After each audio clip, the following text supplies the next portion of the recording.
Yes 2025च्या currents affair सिरीजमधला पहिला topic राजकीय घडामोडी आपण बघतोय। यामध्ये मी पहिले 2 मिनिटं तुमचा टाइमपास करतो, नंतर आपण फास्ट सुरू करूयात।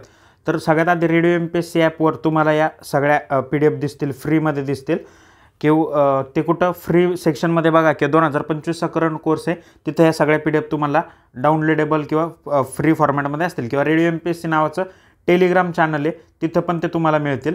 डाउनलोड करायचं, इथं क्लिक लिंक दिले ते टेलिग्राम चॅनलवर तुम्हाला दिसेल, तिथं ॲप्लिकेशनची लिंक आहे, तिथून पण ते तुम्हाला मिळू शकते। ठीक आहे, राजकीय घडामोडी 2025 पहिली घटना आहे 23वे घटना दुरुस्ती विधेयक मांडलेलं आहे। कोणी मांडलं? अमित शाह यांनी मांडलं। रिकामी जागा जिथं दिसते तिथं तुम्ही लिहून घेण्याचे कष्ट करा, मी मुद्दाम ते दिलेलं नाही आहे, ते फास्ट रिव्हिजनमध्ये ते खूप जास्त वाढतं, मग ऑडिओमध्ये तुमचं ते कव्हर अप होणार आहे। सो मी तुम्हाला जे काही एक्स्ट्रा फॅक्ट सांगेल ते तुम्ही इथं लिहून घेण्याची एक विनंती आहे। जसं की मी सांगाल की 75 कलममध्ये आपण 5 ॲड करणार, म्हणजे 75 5 नवीन ॲड होणार आहे, ज्याच्यानुसार राष्ट्रपती मंत्र्याला पदावरून दूर करतील। कधी? तर गंभीर फौजदारी गुन्हा असेल त्याच्यावर किंवा 30 दिवस तुरुंगात असेल सलग, तर तात्काळ पदावरून दूर करायचे। सध्याचा जो कायदा आहे त्याच्यामध्ये मंत्र्यांबाबत तरतुदी नाही आहेत, पण सदस्यांबाबत म्हणजे आमदार खासदार असेल तर त्यांच्याबाबत तरतुदी आहेत।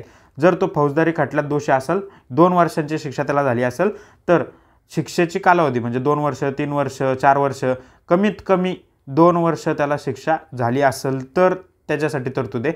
मग त्याला किती पण कमी शिक्षा होते, 2 वर्ष, 4 वर्ष, 6 वर्ष, तो शिक्षेचा कालावधी आणि त्यानंतरचे 6 वर्ष म्हणजे पनिशमेंटचा कालावधी आणि 6 इयर्स इतक्या कालावधीसाठी तो आमदार खासदार काय असतो? अपात्र असतो। आता मंत्री तिथं नाही आहेत म्हणून मंत्र्यांसाठी ही विधेयकात तरतूद आहे। ठीक आहे, कोणी मांडलं? तर अमित शाह यांनी मांडलं। 75 नुसार ते राष्ट्रपती पंतप्रधानांच्या सल्ल्यानुसार मंत्र्यांना दूर करतील। पंतप्रधानांवर जसे असे गुन्हे असले तर पंतप्रधानांनी स्वतः पद सोडावं, नाहीतर 31व्या दिवशी ते स्वतः पदच्युत ठरतील आणि तुमचा खटला संपला किंवा तुम्ही कोठडीतून सुटले आणि निर्दोष साबित झाले तर त्याच्यानंतर तुमची पुनर्नियुक्ती केली जाऊ शकते का? तर यस, केली जाऊ शकते। 130व घटना दुरुस्ती विधेयक आहे हे, घटना दुरुस्ती नाही, इथं लिहून घ्या, विधेयक आहे हे। मग याच्या आधीचं 129व विधेयक, 129व विधेयक कोणतं? तर लोकसभा आणि विधानसभा यांच्या निवडणुका एकत्र घेण्याचा प्रस्ताव आहे। 1 नेशन 1 इलेक्शन समिती कोणती त्याबाबतची? रामनाथ कोविंद समिती। 128वी विधेयक म्हणजे ती घटना दुरुस्ती संमत झालेली आहे, 106वी घटना दुरुस्ती। लोकसभेत आणि विधानसभेत महिलांना किती टक्के आरक्षण देण्याची तरतूद आहे? 33%। 105वी घटना दुरुस्ती कशा संबंधित आहे? तर राज्यांना स्वतःची SC-BC यादी तयार करण्याचा अधिकार देण्यात आलेला आहे। नेक्स्ट बातमी, भारताचे 15वे उपराष्ट्रपती, भारताचे 15वे उपराष्ट्रपती कोण झालेले आहेत? CP राधाकृष्णन। जगदीप धनखड यांनी राजीनामा दिला होता ना, राजीनामा कोणत्या कलमांतर्गत दिलता? 67A अंतर्गत। कोणाकडे राजीनामा देतात? राष्ट्रपतीकडे देतात। तर त्यांच्या जागी CP राधाकृष्णन यांची नेमणूक करण्यात आलेली आहे। CP राधाकृष्णन यांचं पूर्ण नाव काय? चंद्रपुरम पुन्नुसामी राधाकृष्णन। महाराष्ट्राचे ते राज्यपाल होते। महाराष्ट्रासोबत झारखंड, तेलंगणा आणि पुदुच्चेरी इथं सुद्धा त्यांनी अतिरिक्त कार्यभार म्हणून राज्यपाल म्हणून कार्यकाल बघितलेला आहे। ते लोकसभा सदस्य म्हणजे खासदार होते 1998ला। कुठून? तर कोइंबतूर, चेन्नईकडून। त्यांना पचई तमिळन म्हटलं जातं, म्हणजे खरा तमिळ, त्यांचा जन्मच तमिळनाडूला झालाय ना। संयुक्त राष्ट्राच्या आमसभेत सुद्धा त्यांनी भारताचं प्रतिनिधित्व केलेलं आहे। यांच्या विरोधात जे उभे होते सुदर्शन रेड्डी, ते गोव्याचे पहिले लोकायुक्त होते आणि सर्वोच्च न्यायालयात न्यायाधीश म्हणून पण त्यांनी काम केलंय। आता जे काही उपराष्ट्रपती झाले त्यांचा कार्यकाळ किती असणार आहे? CP राधाकृष्णन यांचा 5 वर्ष, यांना 4 लाख रुपये महिना असतं काम, आणि उपराष्ट्रपती हे राज्यसभेचे अध्यक्ष म्हणून असतात, बाय डिफॉल्ट राज्यसभेचे अध्यक्ष असतात। आत्तापर्यंत एकूण 6 उपराष्ट्रपती आहेत जे नंतर राष्ट्रपती झाले। आता हे तमिळनाडूचे 3रे आहेत म्हटलं आपण, CP राधाकृष्णन। तर याच्या आधीचे 2 होत ना, एक सर्वपल्ली राधाकृष्णन आणि दुसरे आहेत व्यंकटरमण, R व्यंकटरमण। तर ते सर्वपल्ली राधाकृष्णन पण नंतर उपराष्ट्रपतीचे राष्ट्रपती झालेले आहेत। मग असे एकूण किती उपराष्ट्रपती आहेत जे राष्ट्रपती झाल्यानंतर? 6 उपराष्ट्रपती आहेत। उपराष्ट्रपतीसाठी जे काही निर्वाचक गण असतं त्या निर्वाचक गणामध्ये कोण कोण असतं? विधानसभेचे लोक असतात का, म्हणजे आमदार असतात का विधानसभेचे? नाही, पण लोकसभेचे म्हटलं आणि राज्यसभेचे म्हटलं खासदार आपण असतात का? तर असतात, लोकसभेचे आणि राज्यसभेचे दोन्ही असतात। मग याच्यात असतं इलेक्टेड आणि नॉमिनेटेड, म्हणजे नामनिर्देशित पण असतात आणि निर्वाचित पण असतात, दोघंही असतात. उपराष्ट्रपतीच्या निर्वाचन मंडळात जे असतात ते राष्ट्रपतीला घालवण्यासाठी मंडळ असतं त्याच्यात असतात. ठीक आहे, फक्त विधानसभेचे सदस्य किंवा आमदार नसतात एवढंच आपल्याला पाठ ठेवायचं आहे. उपराष्ट्रपतीसाठी किती वय असलं गरजेचं आहे? 35 वर्ष. 20 जणांनी अनुमोदन द्या, 20 जणांनी प्रस्ताव मांडा आणि 15,000 रुपये याला डिपॉझिट आहे. डन. आता मुंबई उच्च न्यायालयाचे 49वे मुख्य न्यायाधीश कोण झालेले आहेत? चंद्रशेखर. यांच्या आधी कोण होते? 48वे आलोक आराधे होते. आलोक आराधे लिहून घ्या. मुंबई उच्च न्यायालयाचे पहिले न्यायाधीश जर विचारलं तर मॅथ्यू रिचर्ड सॉसे होते. मॅथ्यू रिचर्ड सॉसे. पण इथं प्रश्न काय तो? मुंबई उच्च न्यायालयाचे पहिले भारतीय कोण मुख्य न्यायाधीश? तर MC छागला होते. आणि महिलामध्ये जर विचारली पहिली महिला सुजाता मनोहर. MC छागला लिहून घ्यायचं, MC छागला. आणि सुजाता सोनिक पाठच आहे ना तुम्हाला, त्याच्यावरनं सुजाता मनोहर होत्या पहिल्या भारतीय मुख्य न्यायाधीश. नेक्स्ट, कोल्हापूरमध्ये फिरतं खंडपीठ मुंबई उच्च न्यायालयाचं सुरू झालेलं आहे. तर 6 जिल्ह्यांसाठी कोल्हापूर, सातारा, सांगली, सोलापूर, रत्नागिरी, सिंधुदुर्ग 6 जिल्ह्यांसाठी हे खंडपीठ अधिकार क्षेत्रात असणार आहे. याच्या आधी राजाराम महाराज यांनी कोल्हापुरात उच्च न्यायालय स्थापन केलं होतं, सर्वोच्च न्यायालय पण स्थापन केलं होतं. आणि कोल्हापूरचं जे काय पहिले जिल्हा न्यायाधीश होते ते होते महादेव गोविंद रानडे, मगो रानडे. हे झालं. ओके. भारताचे 52वे मुख्य न्यायाधीश किंवा आपण सरन्यायाधीश म्हणतो, सर्वोच्च न्यायालयाचे सरन्यायाधीश, तर ते कोण आहेत? भूषण गवई झालेले आहेत. त्यांना एकूण जवळपास 87 दिवसांचा कार्यकाळ लाभणार आहे. पहिले बौद्ध आहेत ते आणि दुसरे दलित आहेत. महाराष्ट्रातून हे काढून टाका. दुसरे दलित आहेत. पहिले दलित कोण आहेत? मग बालकृष्णन हे पहिले दलित सरन्यायाधीश होते. बौद्ध विचारलं तर पहिले, दलित विचारलं तर दुसरे. महाराष्ट्रातून कितवे? तर 7वे 8वेत मला वाटतं. ते एकदा चेक करून घ्या तुम्ही महाराष्ट्रातून कितवे म्हणून. ते 36व्या 37व्या अंकात आपण बघितलं असेल. कितव्या अंकात बघितलं असेल रे?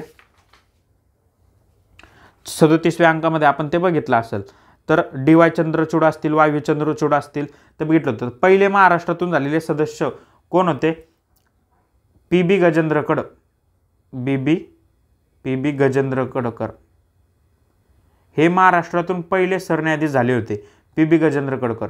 त्यांच्यानंतर YV चंद्रचूड असतील, त्यानंतर आता उदय ललित होते, ते DY चंद्रचूड होते, शरद बोबडे होते. पण नागपूर बार असोसिएशनचे किती असा एक प्रश्न बनतो. तर नागपूर बार असोसिएशनमधून M हिदायतुल्ला काय ते सरन्यायाधीश होते, ते M हिदायतुल्ला. त्याच्यानंतर शरद बोबडे आणि आता हे तिसरे आहेत नागपूर बार असोसिएशनचे. नेक्स्ट, पहिले जमीन नोंदी डिजिटल करणारी आदिवासी परिषद कोणती? भारतातली पहिली पूर्णपणे डिजिटल केल्यात त्यांनी जमिनीच्या नोंदी. बोडोलँड टेरिटोरियल रिजन असं त्याचं नाव आहे. बोडोलँड टेरिटोरियल रिजन यांची राज्यघटनेच्या 6व्या अनुसूचीनुसार स्थापना झालेली आहे. 2003 मध्ये स्थापना झाली होती 6वी अनुसूची. याच्यामध्ये किती सदस्य असतात? तर 46. त्यातले 40 निवडून दिले जातात आणि 6 नामनिर्देशित असतात. बोडो करार 2020ला पण झाला होता, 2003ला पण झाला होता. तर या 40 मध्ये 30 हे STसाठी असतात, अनुसूचित जातींसाठी. 5 हे नॉन STसाठी असतात, नॉन ST.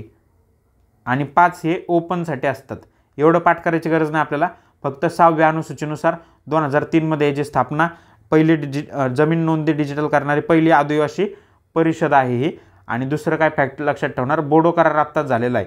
या प्रदेशाचा विस्तार करून याला अधिकची स्वायत्ता देण्यासाठी. तर तो बोडो करार नुकताच कधी झाला? 2020ला झाला. Next, Maharashtra special public security bill 2024ला कोणी मांडलं? तर फडणवीस साहेबांनी मांडलं स्वतः. म्हणून महत्त्वाचं आहे, CM यांनी मांडलं, ते CMनी मांडलं.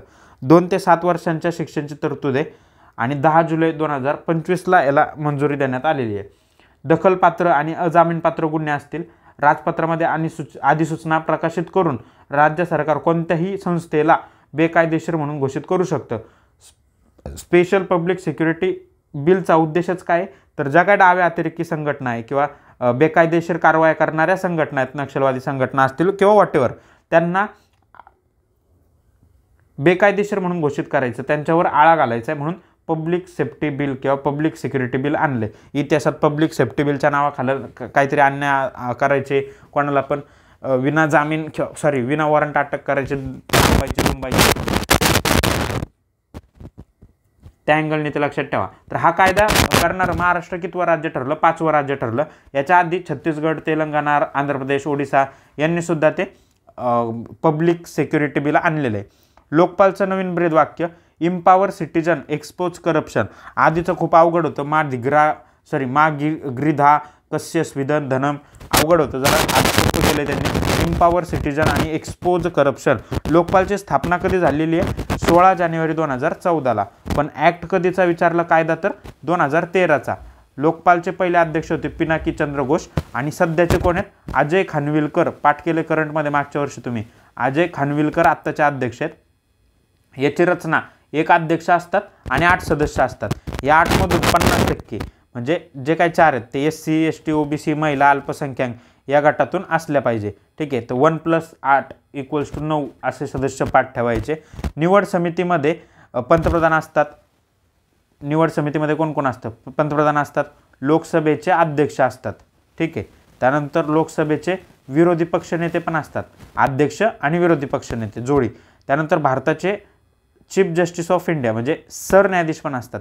आणि एक कायदे पंडित असतो. कायदे पंडित म्हणजे 5 जण असतात निवड समितीमध्ये लोकपालच्या.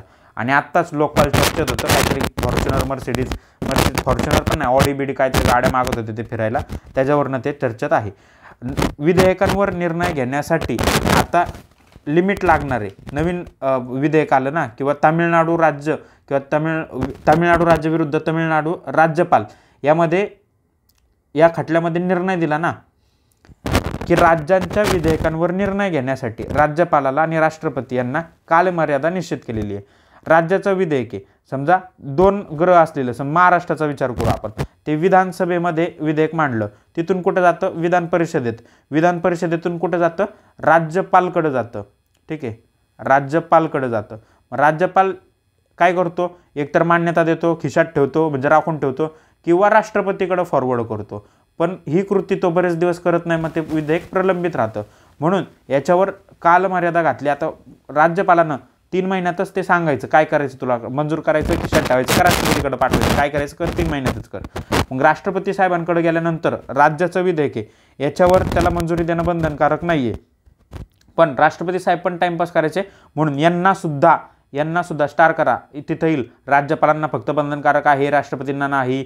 तर राष्ट्रपतींना सुद्धा 3 महिन्यांमध्ये निर्णय देणं बंधनकारक आहे. आता राज्य विधेयकांवर वक्फ दुरुस्ती कायदा, वक्फ असं आहे ते, किंवा वक्फ पण लिहितात, काय लिहितात काय माहिती. ठीक आहे, जसं असेल ते नीट करून घ्या. वक्फ अधिनियम जुना कायदा होता 1995चा, तो रद्द झाला. आता 2024चा कायदा आलेला आहे. ठीक आहे. त्याला नाव मस्तपैकी उमेद असं आहे, UMEED. मराठीमध्ये जर वाचलं तर एकात्मिक वक्फ व्यवस्थापन म्हणजे मॅनेजमेंट, व्यवस्थापन, सक्षमीकरण, कार्यक्षमता आणि डेव्हलपमेंट विकास कायदा 2024चा. यानुसार आता त्यांची जी संकल्पना होती आधी उपयोगानुसार वक्फ, ती रद्द केली. केवळ घोषणा आणि धर्मदानाद्वारेच जी काही जमीन असेल ती वक्फची होईल. वक्फ मंडळाची रचना पण बदलली. याच्यात बिगर मुस्लिम सदस्यांचा समावेश असणारे 2 किमान मुस्लिम महिला असणार आहेत. आणि जो काही जिल्हाधिकाऱ्यांना अधिकार देण्यात आला होता ना, पण त्या निर्णयाला किंवा त्या तरतुदीला स्थगिती देण्यात आलेली आहे. वक्फ मालमत्तेसंबंधी वाद जे असतील त्याच्यावर निर्णय देण्याचा जिल्हाधिकाऱ्यांना अधिकार देण्यात आला होता, त्याच्यावर मात्र स्थगिती टाकण्यात आलेली आहे. नेक्स्ट आहे पश्चिम विभागीय परिषद. पश्चिम विभागीय परिषदेची 27वी बैठक कुठं झाली? पुण्यात झाली. पश्चिम विभागीय परिषदेचे अध्यक्ष कोण असतात? गृहमंत्री असतात. म्हणून अध्यक्ष कोण असा एक प्रश्न येईल तर गृहमंत्री असतात. अमित शाह होते. अमित शाह. त्यानंतर या पश्चिम विभागीय परिषदेमध्ये कोणते राज्य आहेत? गुजरात आहे, गोवा आहे, महाराष्ट्र आहे, दादरा नगर हवेली आणि दीव दमण आहे. दादरा नगर हवेली आणि दीव दमण, दादीद, हे 4 राज्य किंवा केंद्रशासित प्रदेशांचा समावेश पश्चिम विभागीय परिषदेत होतो. किती पश्चिम विभागीय परिषदे आहेत रे? तर 5 परिषदा स्थापन केल्या होत्या 1956च्या कायद्यानुसार. त्या 5 आणि एक 6वी ईशान्य परिषद कायदा 1972चा. अशा 6 विभागीय परिषदा आता आहेत. नेक्स्ट आहे राष्ट्रीय आणीबाणी 25 जून 1975 लागू झाली होती.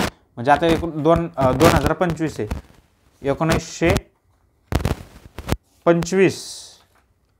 1975 आणि 2025 किती दिवस झाले? 50 वर्ष झाले, 50 इयर्स पूर्ण झाले. 2024 मध्येचा जो काही 25 जून दिवस होता हा संविधान हत्या दिन म्हणून घोषित करण्यात आला होता. त्यावेळेस राष्ट्रपती कोण होते असा एक प्रश्न आला होता राज्यसेवा मेन्सला. फखरुद्दीन अली अहमद हे राष्ट्रपती होते, त्यांनी घोषणा केली होती, म्हणून तो प्रश्न महत्त्वाचा होता की बाबा आणीबाणीबद्दल तुम्ही सगळं वाचता. तर राष्ट्रपती कोण होते त्यावेळेस आणि उपराष्ट्रपती कोण होते? तर जत्ती म्हणून होते, बीडी जत्ती म्हणून उपराष्ट्रपती होते, ते पण लक्षात ठेवा. SC आरक्षणाचे वर्गीकरण लागू करणारं पहिलं राज्य कोणतं? तर लागू करणार म्हणजे अंमलबजावणी करणारं तेलंगणा पहिलं राज्य आहे. तेलंगणामध्ये 59 SC जाती आहेत आणि 15% आरक्षण त्यांना देण्यात आलं आहे. यासाठी जो काय आयोग होता त्याचे अध्यक्ष होते शमीम अख्तर. एवढंच पाठ करायचं, जास्त फॅक्ट्स पाठ करायचे नाही. फक्त तेलंगणा हे SC आरक्षणाचं म्हणजे अनुसूचित जातींच्या वर्गीकरणाची अंमलबजावणी करण्याची अधिसूचना काढणारं पहिलं राज्य ठरलेलं आहे. नेक्स्ट आहे 26वे मुख्य निवडणूक आयुक्त ज्ञानेश कुमार.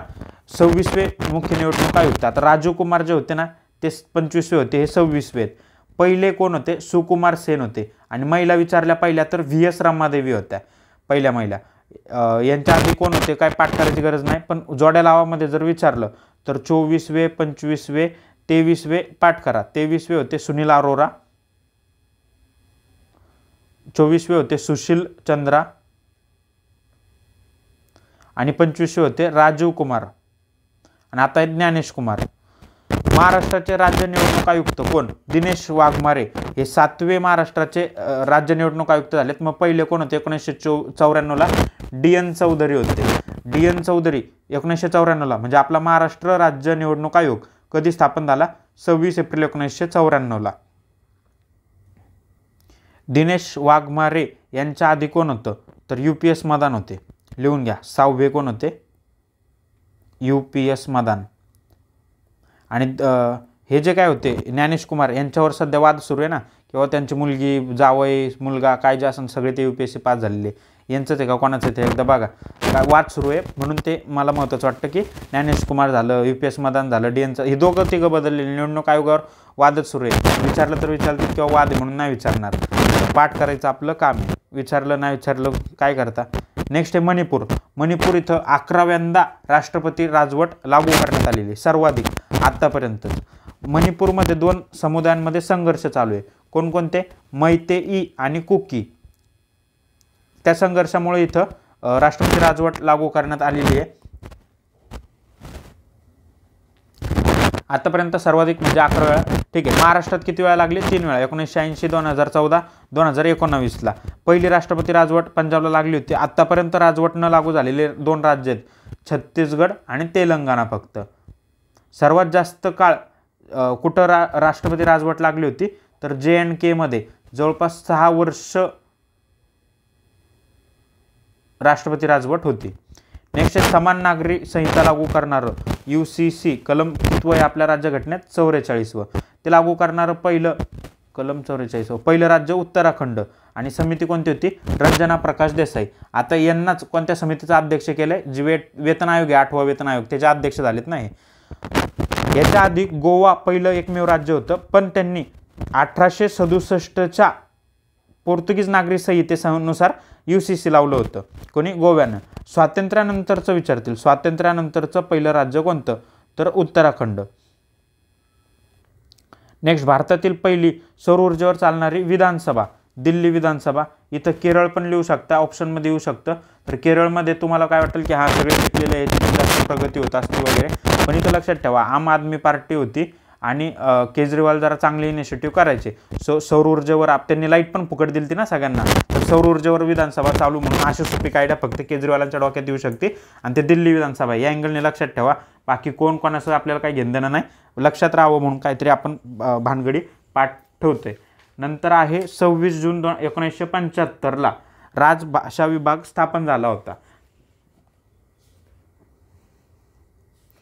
आत्ताच एक तारीख पाठ केली आपण 25 जून 1975 आणीबाणी लागली होती आणि 26 जूनला लगेच राजभाषा विभाग स्थापन झाला होता. 50 वर्ष झालेत. हैदराबादला दक्षिण संवाद नावाचा कार्यक्रम आयोजित करण्यात आला होता या सोहळ्याचा भाग म्हणून. कुठं? हैदराबाद. कार्यक्रमाचं नाव काय होतं? दक्षिण संवाद. बघा, मला जर तुम्हाला बोलताना लिहायला एवढा वेळ लागत नाही ना, तर पेनाने तुम्हाला लिहायला काहीच वेळ लागणार नाही. 2-2 मुद्दे ते फक्त मुद्दाम जागा सोडलेली मी मोकळं ठेवले, लिहून घ्या हाताने. म्हणजे तो अभ्यास होत नाही, अभ्यास होतो. शहरी स्थानिक स्वराज्य संस्थांच्या अध्यक्षांची पहिली परिषद कुठं? तर गुरुग्राममध्ये मानेसर या ठिकाणी भरलेली आहे, हरियाणामध्ये ठिकाणे. शहरी स्थानिक स्वराज्य संस्थांच्या अध्यक्षांची तर पहिली बैठक होती ना, पहिली राष्ट्रीय परिषद होती अजून, त्यामुळे महत्त्वाचं आहे. स्वतःचं सर्च इंजिन सुरू करणारी पहिली विधानसभा पंजाब. नेवा पूर्णपणे स्वीकारलेली पहिली विधानसभा नागालँड. आता जवळपास सगळ्या विधानसभेंनी स्वीकारलेलं आहे, पण नागालँड 2022-23ला हा प्रश्न फोकसमध्ये असायचा. ऑनलाईन कायमस्वरूपी लोक अदालत सेवा. लोक अदालतचा बघा 2025च्या राज्यसभेला प्रश्न आलता की कधीचं बाबा, काय कधीचं, 1987 वगैरे, कायमस्वरूपी अदालत कधी वगैरे. तर लोक अदालत सेवा देणारं पहिलं राज्य. कशी? ऑनलाईन सेवा द्यायचे. केरळ. शिकलेले लोक आहेत ना, तर ऑनलाईनमध्ये केरळच येणार आहे. नेक्स्ट, शहरी धोरण आयोग लागू करणारं पहिलं राज्य केरळच आहे. नवीन 3 फौजदारी कायद्यांची 100% अंमलबजावणी करणारं पहिलं राज्य चंदीगड. हे कधीपासून लागू करण्यात आले ते 3 फौजदारी कायदे नवीन? 1 जुलै 2024 पासून. पण 100% अंमलबजावणी आता कोणी केली आहे? चंदीगडने केलेली आहे. दिल्लीच्या चौथ्या महिला मुख्यमंत्री रेखा गुप्ता. चौथ्या आहेत, म्हणजे पहिल्या 3 कोणत्या आहेत? शीला दीक्षित, सुषमा स्वराज आणि आपच्या होत्या साहेबा कौर नाही, आतिशी मार्लेना.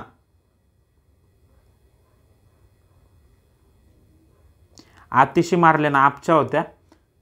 आता त्या विधानसभेमध्ये विरोधी पक्षनेत्या म्हणून काम करतात. तर त्या दिल्ली विधानसभेच्या पहिल्या महिला विरोधी पक्षनेत्या सुद्धा ठरलेल्या आहेत, आतिशी मार्लेना. ह्या रेखा गुप्ता आहे. यांचा हे काय मतदारसंघ कोणता आहे? तर शालीमार विधानसभा,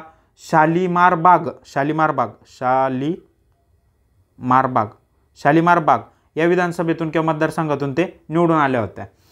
नेक्स्ट, यशवंत वर्मा यांच्या घराला आग लागली होती, तर त्यात नोटा सापडल्या होत्या. आता त्या भ्रष्टाचाराची चौकशी करणं किंवा त्यांच्यावर जो का महाभियोग लावण्याची चौकशी आहे, त्यासाठी समिती नेमली. त्याचे अध्यक्ष कोण आहेत? शील नागू. समिती आणि अध्यक्ष याच्यात ते रिपीट होईल आपल्याला. जर आरोप सिद्ध झाले यांच्यावर, तर प्रस्ताव संसदेच्या दोन्ही सभागृहांमध्ये जाईल, म्हणजे लोकसभेत आणि राज्यसभेत पण. तिथं 2/3 बहुमतानं मंजूर होणं, म्हणजे विशेष बहुमतानं मंजूर होणं आवश्यक आहे. त्याच्यानंतर राष्ट्रपतींच्या अंतिम मंजुरीनं त्यांना महाभियोग करून पदावरून काढलं जाईल. कोणाला? यशवंत वर्मांना. आणि असं करणारे किंवा असं ठरणारे ते पहिले न्यायाधीश ठरतील. कारण आत्तापर्यंत भारतात महाभियोगाद्वारे कोणालाही पदावरून दूर केलेलं नाही आहे. बिहार विधानसभा निकाल लागलेला आता नुकताच. तर एकूण किती जागा होत्या बिहार विधानसभामध्ये? 243 जागा होत्या. 243मधून BJPला 89 आल्या, JDUला 85 आल्या, काँग्रेसला 6, RJDला 25. AIMM जो काय आहे पक्ष, AIMMI काय मला आठवत, ऑल मुस्लिम लीग, AIMMI. ओवेसीचा जो काय पक्ष आहे, मला आठवण आता तो काय पाठ करायचं त्याला, त्याच्या 5 जागा आहे, तेवढं एक लक्षात ठेवा फक्त. ई-वोटिंग सुरू करणारं पहिलं राज्य. ई-वोटिंगसाठी त्यांनी मोबाईल ॲप आणलं होतं, तर बिहारच पहिलं ई-वोटिंग सुरू करणारं मोबाईल ॲप पण त्यांनी आणलं होतं. पहिली ई मतदार कोण? तर विभा कुमारी या भारतातल्या पहिल्या ई मतदार आहे. ई-वोटिंग करणाऱ्या पहिला विभा कुमारी ह्या भारतातल्या पहिल्या झाल्या, म्हणून महत्त्वाचं ठरतं. 1200पेक्षा कमी मतदार असलेले मतदान केंद्र, म्हणजे सगळ्या मतदान केंद्रावर जास्तीत जास्त 1200 मतदार असणार होते. हे पहिलं राज्य ठरलं आहे बिहार. नेक्स्ट आहे भारताचे 16वे महान्यायवादी R. व्यंकटरमण म्हणून यांची नियुक्ती करण्यात आलेली आहे. R. व्यंकटरमणी 16वे महान्यायवादी. धर्मांतर विरोधी विधेयक मंजूर करणारं पहिलं राज्य कोणतं? राजस्थान. मदरसा बोर्ड रद्द करणारं पहिलं राज्य कोणतं? उत्तराखंड. उत्तराखंडनं UCC लागू केले ना, तर मदरसा बोर्ड पण रद्द केलं. धर्मांतर विरोधी राजस्थान आणि उत्तराखंड याच्यामध्ये कन्फ्युजन होऊ शकतं, म्हणून पाठ होण्यासाठी लक्षात ठेवा. राजस्थानचा राजा काय म्हणतो? धर्मांतर करायचं नाही अजिबात, म्हणून राजस्थानच्या राजानं धर्मांतर विरोधी कायदा किंवा विधेयक मंजूर केला. ग्रामसभा नोंदीसाठी AI वापरणारं पहिलं राज्य कोणतं? तर त्रिपुरामध्ये सभासार नावाचा AI वापरलाय. सभासार नावाचा ॲप आहे. तर ग्रामसभांच्या कामकाजाची नोंदणी तिथं होणार आहे त्रिपुरा पहिलं राज्य. मोरन समाज आहे, त्या मोरन समाजानं आपल्यावर जे काय एसटी दर्जा देण्यात यावा, आपल्याला एसटी दर्जा देण्यात यावा यासाठी तीव्र मागणी केलेली आहे. तर तो मोरन समाज कुठला आहे? आसाममधला मोरन समाज आहे. मोरन समाज आसाममधला. आणि दर्जा कोणता देण्यात यावा? एसटी दर्जा. खासदारांच्या वेतनात 24% वाढ झालेली आहे. म्हणजे 1 लाख रुपये होता त्यांना आता 1.24 लाख रुपये मिळणार आहे. आणि सगळ्यात शेवटची घडामोड, ट्रान्सजेंडर ट्रान्सजेंडर धोरण लागू करणारं पहिलं राज्य कोणतं? तमिळनाडू. 31 जुलै 2025ला त्यांनी ट्रान्सजेंडर धोरण लागू केलेलं आहे. हे लक्षात ठेवण्यासाठी बघा, तमिळनाडू मिळना, लक्षात ठेवा मिळना, त्यांना जेंडर मिळना म्हणून ट्रान्सजेंडर धोरण लागू करणारं राज्य कोणतं? तमिळनाडू. बिहारच्या इलेक्शनमध्ये SIR हा शब्द खूप गाजला. तर SIRचा फुल फॉर्म पण विचारू शकतात. स्पेशल इंटेन्सिव्ह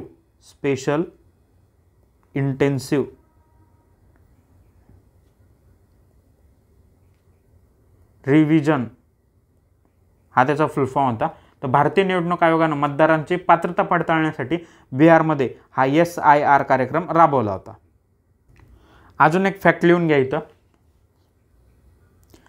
जिल्हा न्यायव्यवस्थेत AIचा वापर करायचा आणि AIच्या वापराबद्दल मार्गदर्शक तत्व, AIचा वापर करणारच आहे सगळेजण, तर त्याबद्दल मार्गदर्शक तत्व जारी करणारं भारतातलं पहिलं हायकोर्ट कोणतं? केरळाचं हायकोर्ट आहे. त्यांनी काय केलं? केरळाच्या हायकोर्टनं आपण न्यायव्यवस्थेत जे काही AI वापरतो त्याबद्दल मार्गदर्शक तत्वे घालून दिलेले आहेत. नेक्स्ट वन लाईनर लिहा. विधानसभेचं कामकाज सांकेतिक भाषेत प्रसारित करणारं पंजाब हे पहिलं राज्य ठरले. सांकेतिक भाषेत प्रसारित का करायचे कामकाज?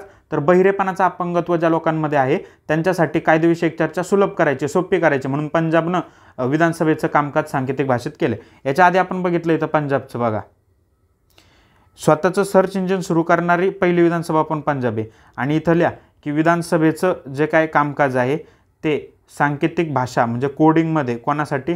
तर बहिरेपण असणाऱ्या लोकांसाठी सुरू करणारे पण पहिली विधानसभा पंजाबच आहे. अजून 2 फॅक्ट लिहायचे तिथं, याला खोडतो म्हणजे जागा भेटल. हां, मूलभूत अधिकारांबाबत आहे की चांगले रस्ते मिळणं आणि डिजिटल ॲक्सेस म्हणजे डिजिटल प्रवेश ज्याला आपण म्हणतो, मी तर डिजिटल ॲक्सेसच लिहितो. हे दोन्ही फंडामेंटल राईट्स आहेत, मूलभूत अधिकार आहे असा निर्णय झाला. चांगले रस्त्यांबद्दल कोण आहे? तर रामकुमार विरुद्ध मध्य प्रदेश सरकार आणि इकडं केंद्र सरकार विरुद्ध अमर जैन. ह्या 2 खटल्यांमध्ये असे निकाल आले की चांगले रस्ते आणि डिजिटल ॲक्सेस हे मूलभूत अधिकार आहेत. बस डन, इथपर्यंतचे राजकीय घडामोडी तुमच्या संपल्या. आता राज्यपाल जे होते आपले ते काय झालेत? उपराष्ट्रपती झालेत ना. CP राधाकृष्णन हे राज्यपाल होते ना आपले. मग आता महाराष्ट्राचे राज्यपाल कोण? आचार्य देवव्रत हे महाराष्ट्राचे राज्यपाल झालेत. महाराष्ट्राचे पहिले राज्यपाल कोण होते? श्रीप्रकाश होते. पहिल्या महिला राज्यपाल म्हटलं तर विजयलक्ष्मी पंडित होत्या. आणि देशातल्या म्हटल्या बघा, महाराष्ट्राच्या पहिल्या राज्यपाल कोण होत्या? विजयलक्ष्मी पंडित होत्या. आणि देशाच्या पहिल्या महिला राज्यपाल म्हटलं तर त्या सरोजिनी नायडू होत्या. देशाच्या पहिल्या महिला राज्यपाल सरोजिनी नायडू. ठीक आहे, एवढंच होतं तुमचं चालू घडामोडीचा राजकीय घडामोडी. ठीक आहे, अशा प्रकारेच राहील. आता ह्या व्हिडिओमध्ये मी थोडं लिहिण्यात टाईमपास केला, पुढं तुम्ही स्वतः लिहायचं आहे, हे तुम्हाला कळावं इफेक्टिव्ह म्हणून हा व्हिडिओ सगळ्यांना अवेलेबल करून देतो आहे. असंच तुम्ही ह्याच्या प्रिंट काढायच्या आणि नीट तुमच्या नोट्समध्ये लिहायचं आहे. ठीक आहे, thank you so much, all the best. हां, आता ही जर PDF कोणाला सापडत नसेल तर मी त्यांच्यासाठी सांगतो कशी शोधायची. टेलिग्रामला जायचं आहे आणि रेडिओ MPSC नावाचा ॲप आहे, त्या रेडिओ MPSC ॲपला सर्च करायचं आहे. नसेल काय सापडत तर रेडिओ MPSC 7 असं सर्च करायचं, रेडिओ MPSC 7 सर्च करायचं. त्यानंतर तुम्हाला ते ॲप मिळेल आणि त्याच्यामध्ये इथं फाईल सेक्शन आहे, त्या फाईल सेक्शनमध्ये तुम्हाला सगळ्या PDF इथं मिळतील. Thank you so much. इथं ऑडिओ पण आहेत, सगळे व्हॉईस पण आहेत, फाईल पण आहेत, लिंक पण आहेत, सगळे मीडिया फोटो सगळं तुम्हाला इथं मिळते. Thank you so much, all the best.